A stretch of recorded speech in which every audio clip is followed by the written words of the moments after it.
Оюун ухааны ресторан болсон Majestic номын дэлгүүрээс номын ертөнц нэвтрүүлгийн ээлжид нэгэн дугаар үзэж та бүхэнд хүрэхэд бэлэн болж байна. Энэ 7 өнөөс олон сайхан мэдээлэлтэй 7 өнөг болж өнгөрч байна. Ингээ бүгдээрээ номын ертөнц нэвтрүүлгийн шинэ дугаарыг хамтдаа эхлүүлцгээе. Савшин бүх ертөнцийг хурааж мандал болгон өргөснөөс нэг судрын өглөг илүү гэж бурхны сургаалд бий. Ариун судрын сан хүмрэг болсон Majestic номын дэлгүүрээс та хайртай хүндээ бэлгэн сонгоно. Хайртай хүмүүстэй оюун ухааны онцгой бэлэг бэлгэлцгээе. Монгол удирчин Амай гэж олон танигдсан аялагч зол өрийн эмгтэн хэвлүүлсэн гайхамшигт ертөнц. Амьдрал сайхан шүү, сайн сууж байна уу номуудыг ерөнхий сайдын ивэлдор бүх аймаг сумдын номын санд хүрэхээр боллоо. 2010-аас 2012 онд бичигдсэн 3 номонд дэлхийн 70 оронд аялсан тэмдэглэлээ баримт судалгаагаар баяжуулан хэвлүүлсэн юм. Ерөнхий сайд хэлэхдээ мөрөөдөж чаддаг, мөрөөдөлтэй эзэн байж чаддаг залуу үеийн жишиг төлөөлөл бол аялагч Амай гэж би боддог. Энэхүү ажлыг ивэлдээ авч байгаа нь эх орныхоо талбайг Монгол хүний мөр гаргаагүй улс орнуудад мандуулж яваа их оронч залуу хүнийг дэмжиж байгаа нэг хэлбэр юм гэлээ. Дээрх номыг ирэх онд хөдөө орон нутгийн бүх номын санд хүрэх ба энэ ажлыг ерөнхий сайдын ивэлдор соёл спорт аялал жуулчлалын яам зохион байгуулгажээ. Амаа энэ сарын 21-нд Монгол удирчин 3 аяллаа эхлүүлэх гэж байгаа. Тэрээрийнүүдаа зүүн өмнөд Азийн орнуудаар аялж, дорнодын ард түмнүүдийн зан заншил соёл уламжлалын ижил болон ондоо талуудыг харьцуулсан фото архив бүрдүүлэн ирэхээр төлөвлөж байгаа учраас гэрэл зөрөгчин инх тайвны хамт аялгаар болсон байна. Яг мэдээж манай элчин сайдын яамууд дээр бол угаасаа өртөөлж байгаа. Бусад газрууд дээр бол тэгэл хүмүүсийн одоо яг тухайн нутагт амьдарч байгаа хүмүүсийн амьдралаар л амьдарч үзнэ. Тэгээ тэр бол үндсэндээ Монгол удирчгийн гол ажил. Яг тэгэхээр тухайн нутагт очиод амьдарч үзээд тэгээд Монгол хүнд ямар байна, хоолунд нь ямар орчинд амьдарч байгааг тэмдгэж одоо үлдээх гэж байгаа. Тэгвэл түүнээс гадна энэ аялын онцлог нь юу гэхээр энэ бол нэг цэвэр видеогоор явна. Өөрөөр хэлбэл одоо өдөр болгон одоо 9 цагаас 11 цагийн хооронд бол Амай сегментээр бол мэдээллүүдэд тавина. Түүний энэхүү аяллыг өөрсдийн боломжит хэлбэрээр дэмжихийг ерөнхий сайд Алтан хуйг олон нийтэд уриалсан юм.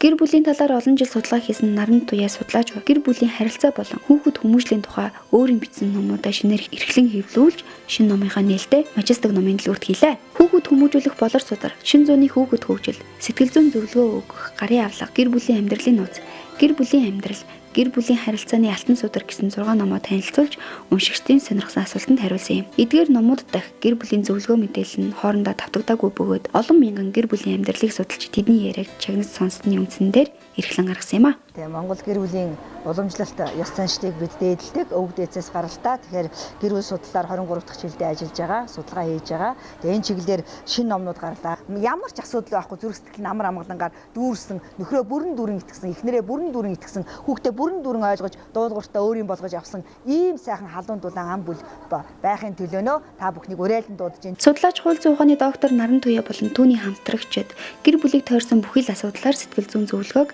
1898 дугаар явцаар өгдөг болсон байна. Ташрам дэлгэхэд нээлттэй хийсэн эдгээр номноос аль нэг нь авснаар тусгаар тогтнолын ордонд энэ сарын 22-ны өдөр зохион байгуулагдах гэр бүлийн тухай лекцэнд суух эрхтэй болох юм а. Борлуулалтаараа тэргүүлж дэлхийд дахинаа хамгийн эрэлт хэрэгцээтэй байгаа Стив Джобсын бүрэн цайдаг номыг CNN телевизийн захирал Times сэтгүүлийн ерөнхий редактораар ажиллаж байсан Walter Isaacson бичсэн билээ. Тэгвэл тус номыг BRH хэвлэлийн газрын залуус орчуулан Монголын уншигчдад хүргэж байна. Тус хэвлэлийн газар нь New York Times сонины шалгаруулдаг борлуулалтаараа тэргүүлсэн шилдэг номуудыг зохиогч ял бизнес зөвшөөрлөлтөөр эрхлэн гаргах зорилтыг тавин ажиллаж байгаа юм. Би хизээч их мөнгөтэй баян хүн болохын тулд ажиллаж байгаагүй. Би гайхамшигтай бүтээгдэхүүн үйлдвэрлэхийг надаас хойш олон жил урт наслах том компанитай болохыг л хүссэн хэмээн өгүүлсэн номын гол автор Стив Джобсын намтрыг энэхүү ном 42 бүлгээр танд өгүүлэх болно. 12 наснда давтамжийн тоолоор хийх гэж оролдсон Apple компанид буцаж ирснээс хойш 12 жилд шинэ бүтээгдэхүүн үйлдвэрлэх тал дээр шургуу ажилласан бүтээлч он жилүүд байсан зэрэг таны мэддэг болон мэддэггүй олон дурсамжууд энэ номонд багтсан. Гисэн хэдий түүний найз нар болон түүний танилуд шиг өөрөөсөө урт настай компани хүл дээр босгон үлдэх явдал байсан юм. Бизнесийн салбарын гайхамшигт бүтээлч хүний өксөж уруудсан амьдрал, үлэмж хүчтэй зан чанарыг харуулсан энэ ном уншигч танд лавтаяа таалагдана. Сайн бацхан хүүхдүүдэд би 5 настай боцол байна. Хүүхэд охидуудаа зориулан iPod гэсэн хүүхдийн компьютерийг танилцуулж байна. Энэ компьютер 8 төрлийн зэстэй. Үсэг дог бичүүлдэг, зөв бичүүлдэг. Эхний үсгийн зааж өгдөг, үсэг дог асуудаг.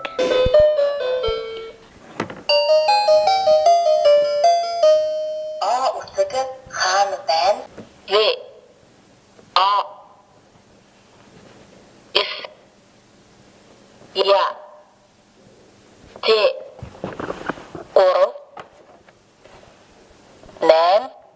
1 10 энэ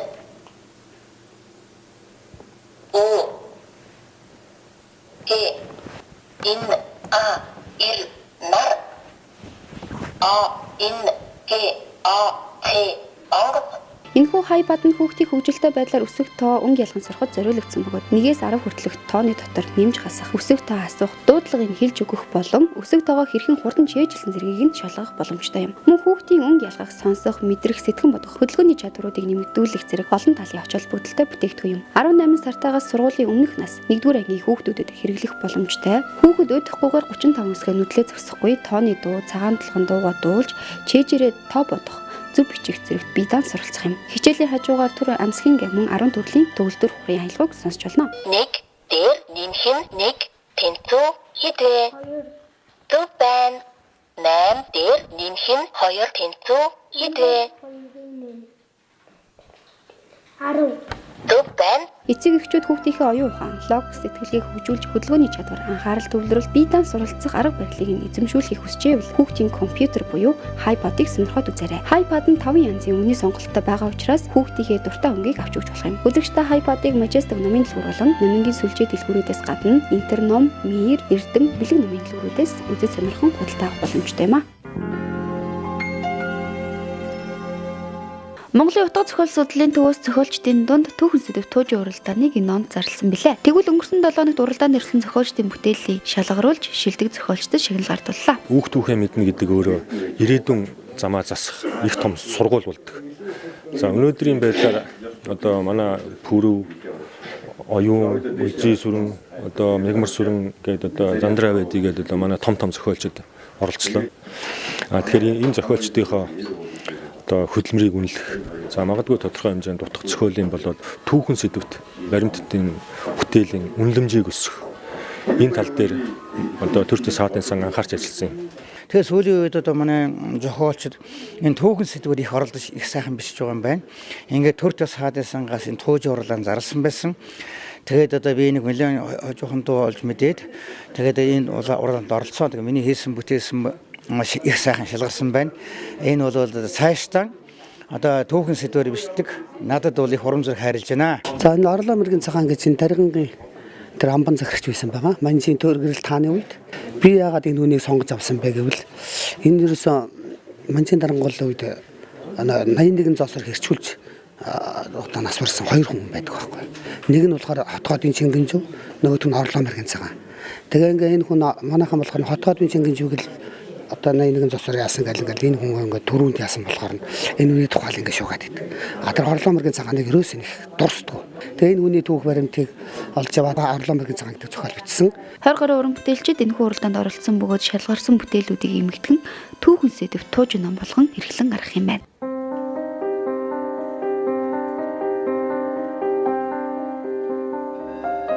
Флора номын дэлгүүрээс эрхлэн гаргасан ээлжид нэгэн шинэ бүтээлийг танилцуулж байна. Бүх зүйл бодод сэтгэхээс хамаардаг. 17 жилийн турш тэнэг хүмүүст амьдарсан Айкугийн холбооны ерөнхийлөгчийн түүхийг энэ ном хүргэж байна. 17 жилийн турш өөрийгөө тэнэг гэж хочлуулж тэнэг юм шиг амьдарсан Айкугийн холбооны дэд ерөнхийлөгчийн талаар одоо бичсэн ном байгаа. Бас нэг одоо эмэгтэй байгаа.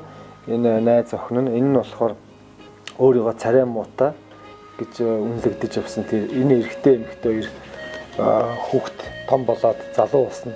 Энэний талаар бичсэн ном байгаа. Энэ хүн ном нь бол хувь хүний хөгжлийн ном, маш сонирхолтой, маш сайн ном. Монголын ялангуяа залуучуудад бол маш хэрэгтэй ном. Энэ номыг уншсанаар та бас өөрийгөө олж таних мэдэх болно. Яагаад гэвэл энэ номыг би өөрөө анх орчуулахаас өмнө барьж аваад номыг бол хүн уншихдаа нэг 2-3 хоног ч уншдаг штеп. Би бол энэ номыг шууд барьж аваад дуусгасан. Ягаад гэвэл тийм л их сонирхолтой ном байсан учраас энэ номыг та бүхэнд төлөвлөх гэж орчуул шинээр гаргалаа. Тэгээ та бүхэн энэ номыг авч уншаарай. Энэ номноос суралцаарай. Ялангуяа залуу хүмүүст бол маш их хэрэгтэй ном болсон. Айкун 173 та Виктор бол сургуулийн захиргаа бол энийг мэдлгүй нэгийн тоог нь хасаад 73 болох. Сүүлд 17 жилийн дараа өөрийнхөө Айкугийн мэдсэн байгаа. Тестэн дээр бол 173 гэсэн багш нь нэгийг арилгацсан байгаа. Тэрнээс болж энэ хүний амьдрал оронгороо эргэж 17 жилийн турш одоо тэр амьдралд нь тохиолдсон маш их бэрхшээлийг давж ирсэн. Тийм учраас хүмүүс нэг нэгнийгээ амаараа нэг нэгнийгээ маш их муухай хилдэг, доош нь хийдэг, одоо тэгснээс болж энэ хүмүүсийн амьдрал бас өөрчлөгддөг. Хүүхэд байхад нь ялангуяа хүүхдийг яг өөрийнх нь байгаагаар нь хүүхэд ямар ч байж болно. Тэр хүүхдийг аль болохоор дэмжиж байх хэрэгтэй. Багаасаа ингэж ийм өөрийгөө өөр маягаар харж болохгүй. Өөрийгөө байгаагаар нь харах хэрэгтэй. Номын гол бааtruуд Виктор Лоро нар алдагдсан өмнө эргүүлэн авч байгааг энэ номонд өгүүлдэг. Тэд өөр өөрсдийн замаар амьдарч хол тусдаа тодорхой хугацааг өнгөрүүлсний дараа дахин уулздаг. Юунаас ч илүүтэй энэ хоёр хүн 17 жилийн урт хугацаанд цөхрөл зовлон дунд амьдарч хэрхэн амьдралын хамгийн чухал зүйлээ алдсан болоод түүнийг эргүүлэн олох үед амьдралд нь ямар их өөрчлөлт гарсан тухай өгүүлэх бүтээл юм. Энэ номыг зөвхөн засгийн газрын ордны хойно барьлах Флора номын дэлгүүрээс 15% хямдралтай үнээр худалдан авах боломжтой юм. Энэ нь тус дэлгүүрээс уншигчдад барьж байгаа шинэ жилийн бэлэг юм а.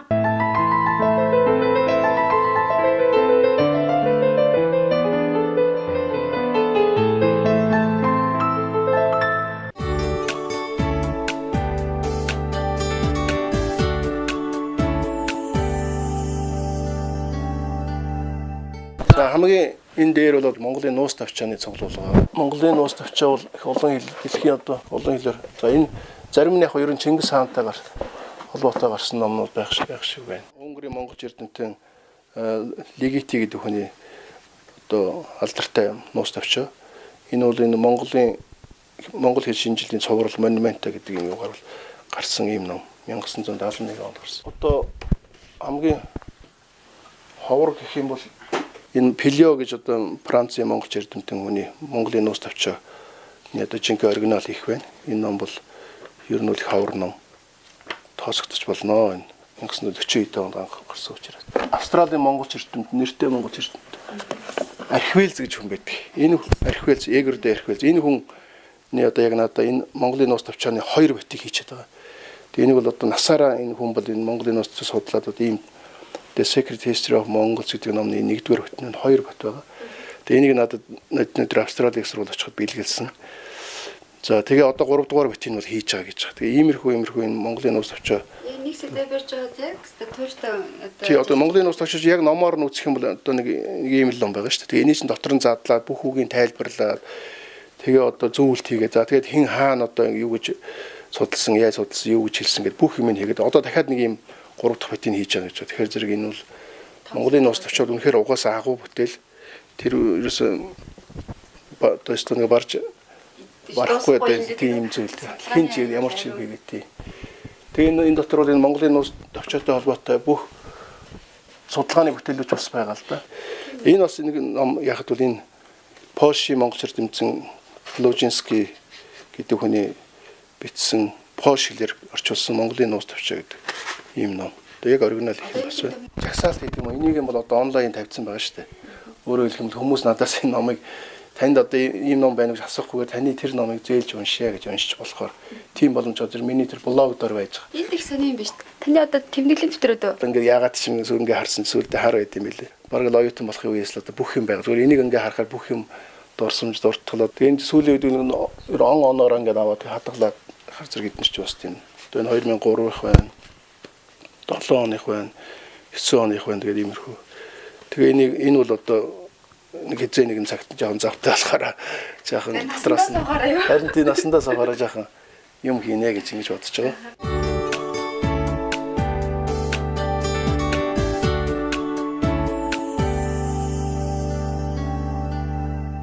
За энэ бол ингээд англи хэлний тайлбарч, англи хэл заах аргын тайлбарч байна л да.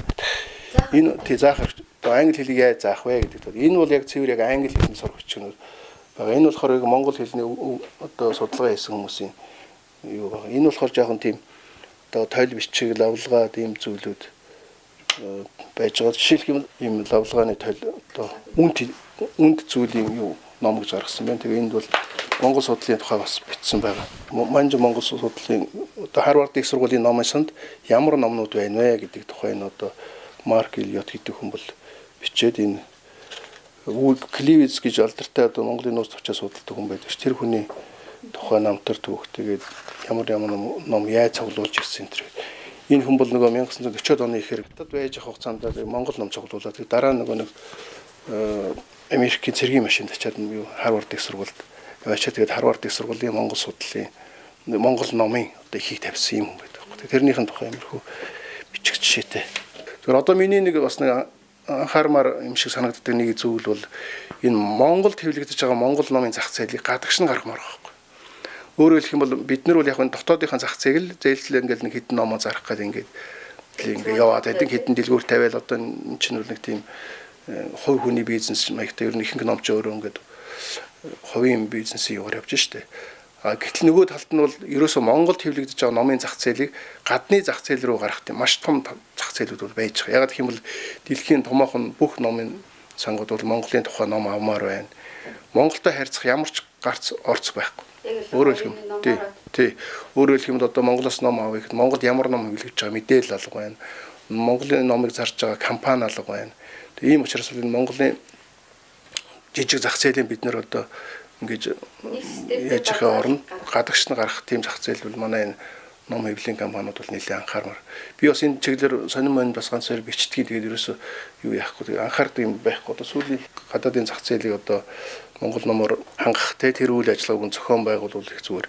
Бид нар ч гэсэн энэ чиглэлээр бол жоохон анхаарч юм хийж л байгаа л да. Энэ 1995 онд анх ингэ гарсан. Нөгөө түрүүний одоо би ирсэн дээр англи хэлтэй хүмүүсээр болсон. Энэ бол CD тухайд яг CD-тэй хийжсэн ба. Одоо бол кассеттэй хийжсэн. Одоо бол CD-тэй хийдэг болсон байна. Тийм. Энэ жоохон юм болсон. Тэгээ энэ ном бол одоо бас Amazon дээр бол маш нэлээд сайн зарагдчих юм. Том ном байна. Энэ угаасаа цуврал дэлхийн 50 хэлний ном. Юу яасан байхгүй. Яг ийм ном адилхан хийж. Тэгээ тэр загвараа өгчин тэр загварын дагуу монгол хэлийг хийгээд тэгээд энэ англи эрдэмтдээ Алан Сандерс гэдэг хүн байдаг. Манай хамт супервайзер байсан донд нэг сургууль. Тэр хүнтэй хамтраад ийм ном хийсэн. Одоо ч гэсэн зарагдаад байгаа гэхэлэр чи одоо ч гэсэн тань тодорхой хэмжээр нөгөө ашиг. Реалити нь байнга ирж байгаа. Жил болго ирж байгаа. Жил болгонд тэд нар чинь нөгөө яг дөрвөн журмынхаа дагуу тэгээд өгдөг. Болохоор түрүүний миний ярьсан тэр нөгөө Австралийн Lonely Planet гэдэг энэ хэвлэлийн газраас гаргадаг. Энэ 1990 хэдэн онд одоо анх гарч ирсэн. Хувийн энэ хамгийн анхны. Энэ зураг мөргийн тэд нар өөрснөө хийсэн. Тэгээд төртлээ. Энэ бол тэр энэ жуулчдын авдаг нэлээд энэ дахиад хэвлэгдсэн энэ хэвлэл. Энэ бол бас дэлхийн баг нэг 60-70 хэлний юу гардыг шүү. Энэ жишээл Япон нөхгүй. Japanese language. Энэ болохоор Монголд яг адилхан байна.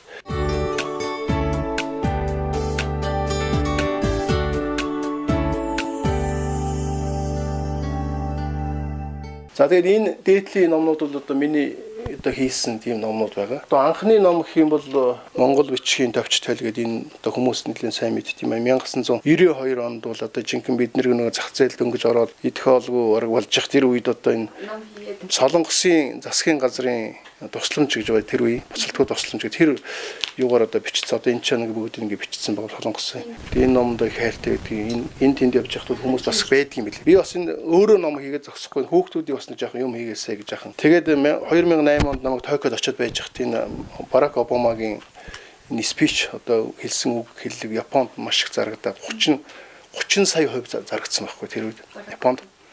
Тэгээд би энэ ерөөсөн монголчууд бас энэ Барак Обама юу ярьдгийг юу хэлдгийг тийм ээ.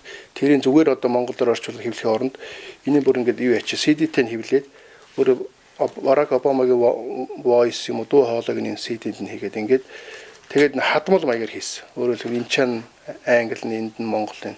Тэгээд хоёр охиноор бүр ингээд юу яаж байгааг орчуулуулаад тэгээд би өөрөө хянаад тэгээд монгол хэлэнд орчуулсан номон зул хонгор зул гэдэг манай хоёр охин байна. Нэг нь одоо Америкт сурж байгаа нөгөөх нь энд ажиллаж байна. Тэгээд энэ хоёр охиноор бас нэг хэлсэн. Охтуудтайгаа хамтарч бас ганц хоёр юм хийн тэд нэр бас юм хийлгэн. Сүүлийн үед хийж байгаа номнуудын ерөнхий чиглэл бол 3 чиглэлээр хийж байгаа. Нэгдүгээрт нэг хамгийн ихнийх нь бол гадаад хүн зориулсан сургагч гарын авлага гэдэг чиглэл. Хоёрдугаарх нь бол энэ монгол хэлний үгэн сангийн судалгаа. Гуравдугаарх нь бол энэ монгол хүмүүс Монголын залуучууд зориулсан англи хэлний боловсрол мэдлэгийг дэвшлүүлэхийн төлөө хийж байгаа. Дөрөвдүгээрт нь бол энэ жуулчлал аялал жуулчлалын зориулсан иймэрхүү чиглэлээр. Тэгээ сая миний тэр одоо хэлсэн энэ монгол хэлний үгэн сангийн судалгаа гэдэг тэр жишээлх юм бол би одоо юм байла газар усны нэрийг хийчихэд байна. Тэгээ энэ газар усны нэр яг өөр маш дэлгэрэнгүй судалдаг хүмүүс байгаа. Миний судалгааны онцлог бол Монголын уран зохиол дотор байгаа энэ газар усны нэрийг бүгдийн судалгаа хийж байгаа. Энэ чинь бас нэг тийм газар усны нэрийн бүрэлдэхүүн хэсэг тодорхой хэсэг байна. За энэ болохоор зэрэг монгол хэлний ерөөлийн үг, хараалын үг хоёрыг ингээд хамт хийсэн. Энэ бас монгол хэлний судалгааны их тийм судалгаатай байна зүйл. За энэ дотор бас тооны үг гэж байгаа. Тэгээ энэ тооны үгийг бас хэмт үг гэж байгаа тий. Тэгээ дөрөв шүргэмж гэдэг юм уу тиймэрхүү үгийг хэмт үг гэдэг юм л дээ тий. За энийг бас судалсан. За дээрэс нь тэр давар нөхцөл одоо баймж өгнүүд бол салаа нэг тойл бичих болох хэрэгтэй гэж ингэж үзэж байгаа. 5 дугаарт нэг хүний нэр хоч. Хүний нэр тэгээ хоч нэртэй. Бас тэгээ утга зохиолын баримттай. Тэгэхээр энэ номнуудын нэг хамгийн нэг онцлог нь бол ерөөсөө утга зохиолын бүрэн баримт дээр бүгдээр 100% баталгаатай жишээтэй гэсэн. Өөрөөр хэлэх юм бол энийг бол санаанаас нь зохиож хийгээгүй.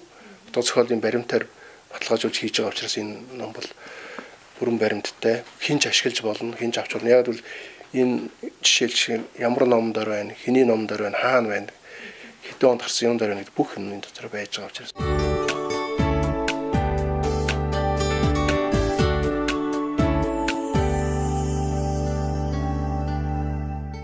Энэ бас нэг тийм сонин ном байна.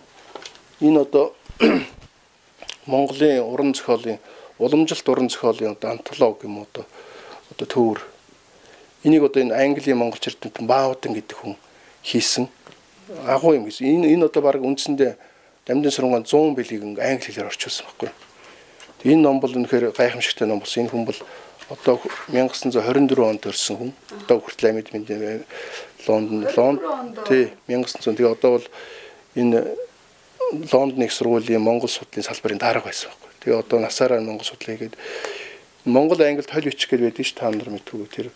Энэ номдор намайг одоо би Лондонын их сургуульд ажиллаж явах залуу байхдаа энэ номдор хамт ажиллаад тэгээ энэ номныхны оршилтоор бол одоо тусалж өгсөн батареэд баярлалаа гэж бичсэн. Тэгээ энэ байгаа. Зөвхөн энэ би юу яадгийг хүнд итгэж хайрлт ягдвал тухайд бас өөрийнхөө мэдчих чадах хэрэгээр энэ номд оролцсон. Тэгээ энэ хамгийн гол нь бол дэлхийн монголч эрдэмтэд бол маш нэр хүндтэй ном.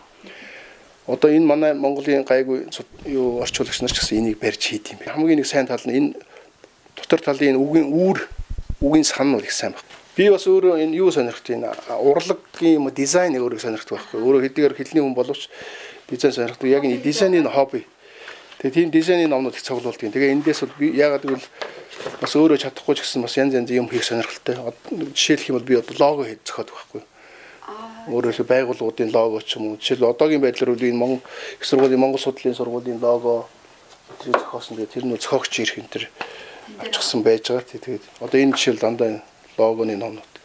Логоор нь яаж хийдэг. Энийг эднэрийг судалдаг байхгүй. Ер нь яаж хийдэг юм бэ? Гадаадын хүмүүс зориулсан монгол хэлний сурах бичгийн одоо ерөнхий цуглуулга байна. Тэгэхээр энэ гадаадын хүн зориулсан сурагч бас нэг тийм том зах зээл байгаа шүү дээ. Тэр зах зээл рүү хандж байгаа хандлага ерөнхийдөө сүүлийн үед нэлээд сөрхий сайн болж байна л доо. Гадаадын хүмүүс одоо англи хэлтэн, солонгос хэлтэн, япон хэлтэн хүмүүс яаж зориулж хийдэг юм бэ гэх мэтэр. Энэ бол манай одоо бусад багш нарын хийсэн бүтээсэн юм номнууд байна. За энэ ингээд тойл бичгнүүд нь монгол бичгийн тойл бичиг, за бусад одоо хусаатны зүв янз бүрийн. Тэр доор тэр манай миний цуглуулж байгаа юм бол энэ National Geographic сэтгүүлийг би нэлээд цуглуулдаг байсан юм. Тэгээ сүүл рүү ерөөсөн нөгөө дийлэх хэвэлээд байдаг ингээд авч чадхаа байсан. Тэгээ сүүлийн онлайнаар үздэг болчихсон болохоор одоо ингээд цаасан хуулиар нь бол ерөнхийдөө юу болж үлдчихэж байна та.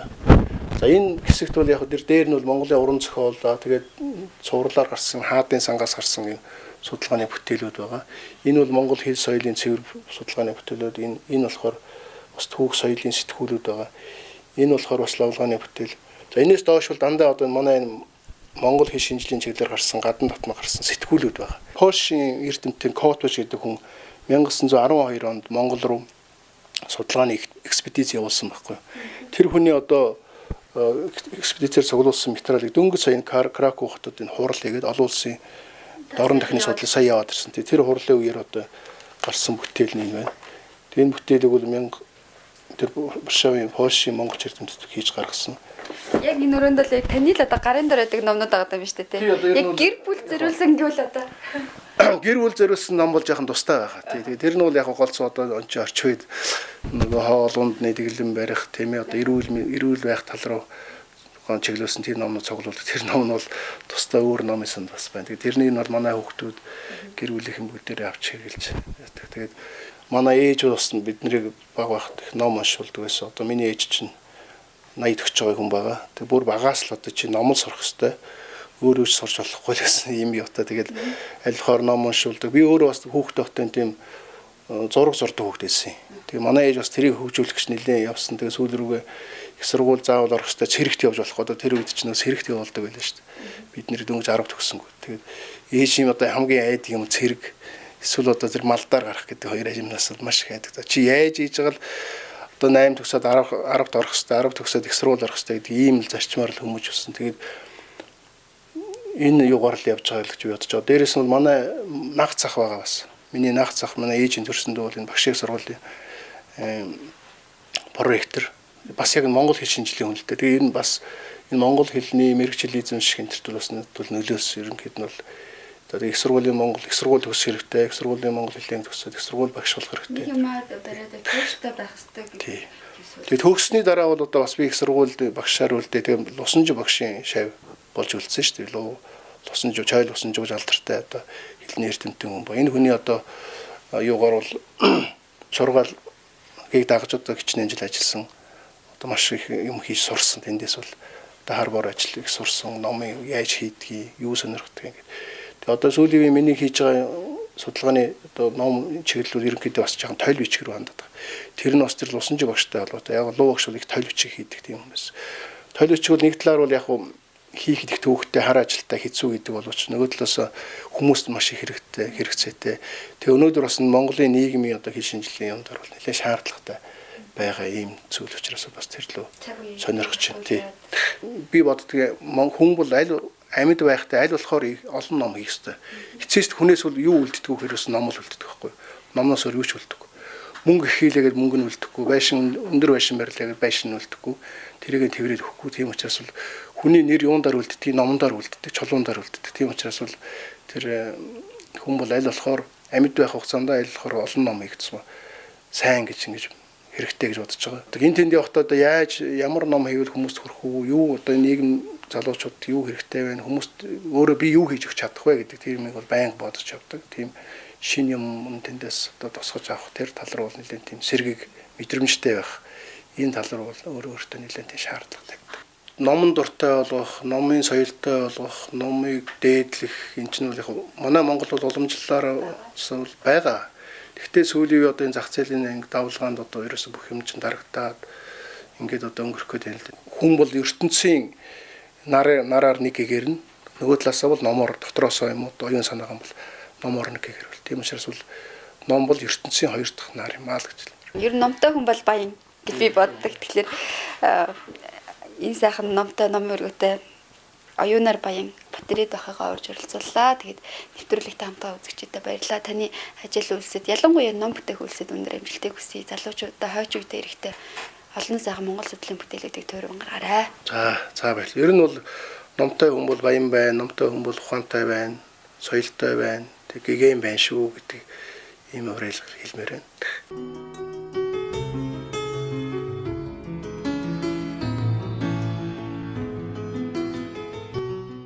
Majestic номын дэлгүүрийн энэ 7 хоногт борлуулалтаараа тэргүүлж байгаа 10 номын мэдээллийг үзэгч та бүхэнд хүргэе. Жигсаалтын 10 дугаар байр. Орчуулагч Болдбоотрын бүтээл Чоногсуулт Сонгомол хувилбар. Хатуу хавцтай. Жигсаалтын 9 дугаар байр. Ууган. Хүмүүс түүх бүтээдэг. Үе улирах тусам үйлс бүтээл нь улам тодорхой хүмүүсийн тухай зурлыг Непко хэвлэлийн газраас эрхлэн гаргаж эхлэв байна. Жигсаалтын 8 дугаар байр. Рондо Бюрн нууц. Жигсаалтын 7 дугаар байр. Дэлхийн сонгомол өгүүлэлэг эрхлэн хэвлүүлсэн аюур зам. 6 дугаар байр. Монс өдөр хэвлэлийн компаниас эрхлэн гаргасан хэртэл драма. 5 дугаар байр. Яруу наригч үлцэд өгс. Үзгийн хязгаар. Жигсаалтын 4 дугаар байр. Орчуулагч Болдбоотрын бүтээл Чоногсуулт зөөлөн хавцтай. 3 дугаар байр. Болорс өдөр хэвлэлийн компаниас эрхлэн гаргасан хөгс өдөр драма. Жигсаалтын 2 дугаар байр. Зохиолч Шүүдэр цэцэг. Домог танухтан драма. Энэ 7 хоногт борлуулалтаараа тэргүүлж байгаа номын 1 дугаар байр.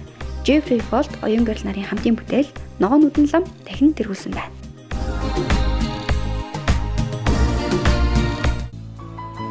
Эрхэм хүндэт уншигч та ирсэн бүхнээ Majestic-аас олж эрдмээр бие биенээ чимэж яваарай. Хайртай хүмүүстэй оюун ухааны онцгой бэлэг бэлгэлцгээе.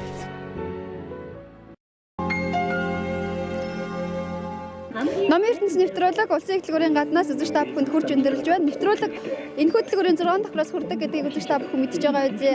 Оюун ухааны онцгой бэлэг хэн нэгэндээ барихыг хүсэж байгаа бол та Majestic номын дэлгүүрийг зөрж ирээрэй. Ингээд эх 7 өдрийнхөө яг энэ цаг мөчид эргээд уулзъя. Баяртай үзэгчтэй.